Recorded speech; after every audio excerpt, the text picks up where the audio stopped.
আজকের ভিডিওটা না দেখলে অনেক বড় সারপ্রাইজ মিস করবেন। আন্নি এবং আমিন ফ্যামিলিতে আপনাদের সবাইকে ওয়েলকাম। আসসালামু আলাইকুম। সুপ্রভাত। যেহেতু আজকে উইকেন্ড, সেহেতু সকালে ঘুম থেকে উঠে নাস্তা এবং রান্নাবান্না সবকিছু প্রিপারেশন তৈরি হচ্ছে। প্রথমেই আমার আম্মার হাতের চৌকো পরোটা দিয়ে শুরু। তো আম্মার হাতের চৌকো পরোটাটা এত মজার, আমার কাছে মনে হয় ওয়ার্ল্ডের বেস্ট চৌকো পরোটা। আর সাথে হচ্ছে পেঁপে ভাজি, ডাল দিয়ে। পেঁপে যেকোনো ভাজির মধ্যে, যেকোনো ধরনের ভাজিতে যখন দেশি ধনিয়া পাতাই ব্যবহার করা হয়, তখন যেকোনো ভাজি কিন্তু একদম অসাধারণ হয়ে যায়।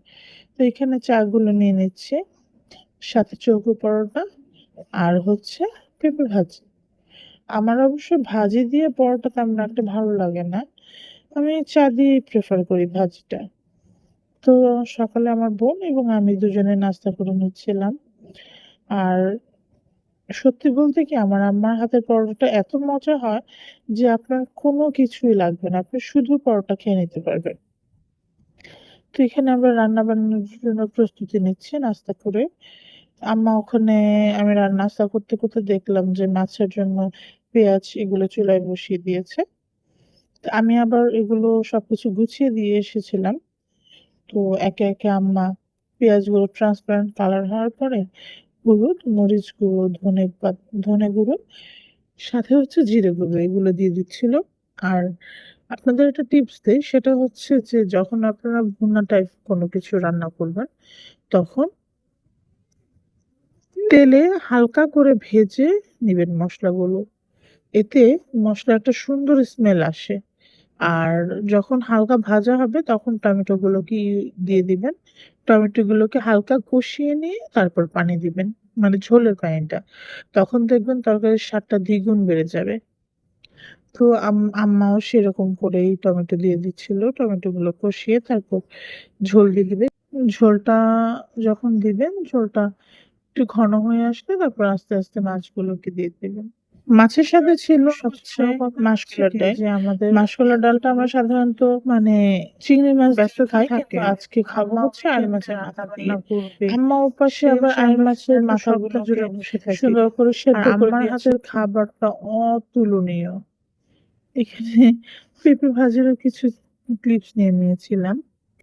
তো আশা করি আপনাদের ভিডিওটা পছন্দ হবে। আপনারা কে কে কেমন দেখছেন সেটাও আমাদের জানাবেন। এখানে আবার লবণ টেস্টিং, এটা তো সকল বাঙালি মায়েদের বা বাঙালি রাঁধুনিদের সবারই একটা মানে কমন জিনিস, যে আমরা লবণ টেস্টিং করি সবকিছু ঠিক আছে কিনা।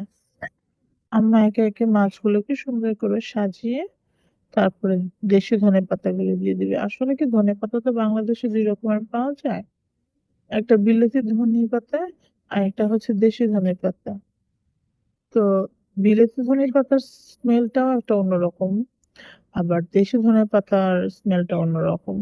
দেশি ধনেপাতাটা দেওয়ার পরে একটা রিফ্রেশমেন্ট ফিল আসে, কিন্তু বিলেতি ধনেপাতাটা কিন্তু ভর্তা বানাতে বেশ ভালো লাগে। খাওয়ার পরে আম্মা মাসকলাই ডালের জন্য চুলায় পেঁয়াজ দিয়ে দিয়েছে।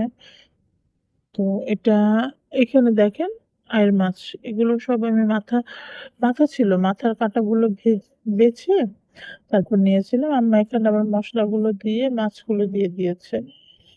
তো আইড় মাছ দিয়ে কিন্তু মাসকলাইর ডাল খেতে বেশ ভালো লাগে। আর মাসকলাইর ডাল রান্নার আগে সবসময় আপনারা ডালটাকে ভিজিয়ে রাখবেন, যেন ডালটা তাড়াতাড়ি সেদ্ধ হয়ে যায়।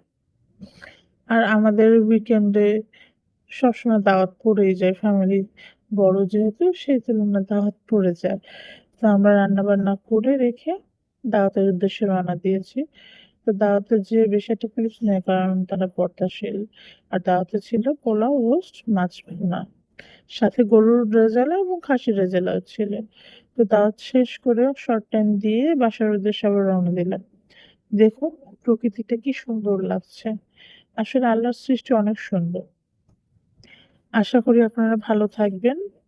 আমাদের চ্যানেলটাকে সাবস্ক্রাইব করবেন, লাইক, কমেন্ট, শেয়ার করবেন এবং